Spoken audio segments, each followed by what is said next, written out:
halkan loo tacsiyeeyo dadkii dhallinyaradii saraakiisha ahayd ciidanka ahayd oo howlgalladii ugu dambeysay ku dhimatay degmada Oodheyle gaar ahaan waxaan rabaa inaan tacsiyeeyo weliyihii qaranka oo ninkii dhallinyarada ahaa aad u fiicnaa oo go'aansaday inuu ka qayb qaato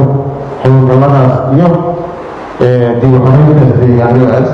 taariikh fiicanna ku yeeshay runtii taariikhda xusi doonto weliyihii gacal nin wuxuu ahaa dhallinyaro qoriga kan wata asaa ka darnaa qorigaha dhan qoriga ugu weynaadu watay oo xoreynta deegaanadaas meel kastoo Soomaalidu soo gaarsiinayo oo u tacsiyeynaa insha Allah waana la xasuusan doonaa haddii Ilaahay yidhaaho